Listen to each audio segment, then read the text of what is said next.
गए थे, तो उस समय केवल और केवल जब गोंडवाना साम्राज्य में जो हमारे आदिवासी या हमारे जो गोंड राजा थे, उइके हो गए, मरावी हो गए, टेकाम हो गए, जितने भी जो हमारे लोग थे ना, सिर्फ वो राजा महाराजा किसी भी सरकार के गुलाम नहीं रहे हैं। ये फक्र की बात है ना फक्र की बात। जब वो गुलाम नहीं रहे तो अभी हम कैसे 100-200 रुपए के लिए किसी वोट में बिक जाते हैं और कहते हैं कि हम गुलाम नहीं है किसी के, बिक रहे हैं ना।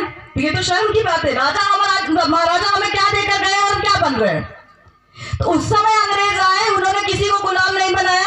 उसके बाद हमारा क्या हुआ, संविधान लागू हुआ। तो जब संविधान लागू हुआ तो क्या बोला गया कि ये जो क्षेत्र है, जितने आदिवासी क्षेत्र हैं, इनको जैसे ये पहले राजा महाराजाओं की तरह जिंदगी जिए हैं, इन्होंने राज किया है, इनको वैसा ही छोड़ा जाए, इनके खुद के नियम कानून के हिसाब से।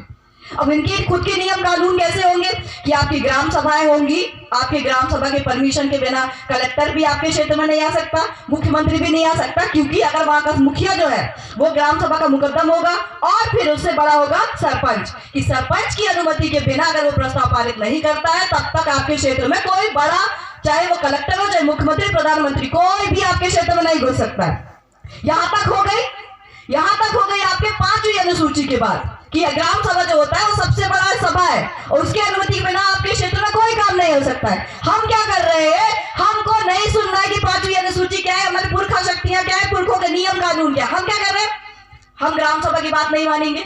सरपंच तो चुन लिया है, पर हम क्या करेंगे, हम कर्मचारियों के हिसाब से चलेंगे। अरे रोजगार सहायक ने ये बोल दिया, सचिव ने ये बोल दिया, हम सरपंच की नहीं सुन रहे। सरपंच को आपने चुना इसीलिए है क्योंकि शासन और प्रशासन में अंतर होता है। प्रशासन शासन के हिसाब से चलेगा, शासन प्रशासन के हिसाब से नहीं।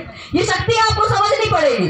आप क्या कर रहे हैं, आप ग्राम सभा की नहीं सुनोगे, थोड़ी बहुत लड़ाई हो गई, पता नहीं 2 भाइयों में जमीनों की लड़ाई हो गई, तो आप ग्राम सभा या पंचों को छोड़कर आप कहां जा रहे हैं, थाना कचहरी। आपने 5वीं अनुसूची वैसे ही तोड़ दिया। सरकार कह रही है आपके रीति रिवाज, आपके नियम कानून, आम जो कानून है जो बाकी क्षेत्रों में लागू होते हैं उनसे अलग है, इसलिए आपको एसटी का सर्टिफिकेट दिया जाएगा, आपको अनुसूचित जनजाति का दर्जा दिया जाएगा। आपको अनुसूचित जनजाति का दर्जा इसलिए नहीं दिया जा रहा है कि आप लोग जो है ग्राम सभाएं उल्लंघन करेंगे या फिर कोई और चीज करेंगे, 5वीं अनुसूची आपके क्षेत्र में लागू होगी तब आप अनुसूचित जनजाति है। आप आदिवासी हैं, इसलिए आपके क्षेत्र में अनुसूचित जनजाति, अनुसूचित क्षेत्र का जो 5वीं अनुसूची है वो लागू होता है। तो आपने खुद खत्म कर लिया, आपने खत्म कर लिया ना। आपको ग्राम सभा की नहीं मानी, आपके बड़ों की नहीं मानी, आपको मुकद्दम की नहीं मानी, फिर आप कह रहे हमारे क्षेत्र में ये लागू करो, आप हमारे क्षेत्र में वो लागू करो। तो ये तो आपने खुद ही खत्म कर लिया। तो ये सारी चीजें हैं। आप 5वीं अनुसूची अगर आपको कोई बोले, उनके लिए आंदोलन करने से अच्छा है आप नियम बनाने वाला बनो। आप जब तक शासक नहीं बनोगे, आप जब तक सत्ता में नहीं आओगे, तब तक आपके लिए दूसरे लोग नियम बनाते रहेंगे। और आपको नियम दूसरे लोग बनाने वाला चाहिए या आपका खुद का शासक चाहिए, आपका खुद का राजा चाहिए? खुद का राजा चाहिए ना।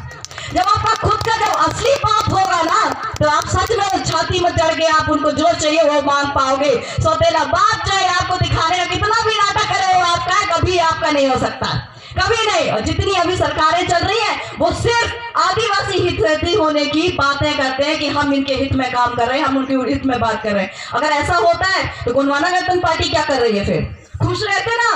हर 5 साल में बीजेपी और कांग्रेस को क्यों बदल देते हैं? आपको लग रहा है कि वो ना तो बीजेपी काम कर रही है ना कांग्रेस काम कर पा रही है, आप लोगों के लिए नहीं कर पा रही है ना। आपके विधायक आएंगे आपके क्षेत्रों में, बीजेपी कांग्रेस वाले, वो उनकी जो पार्टी की जो रणनीति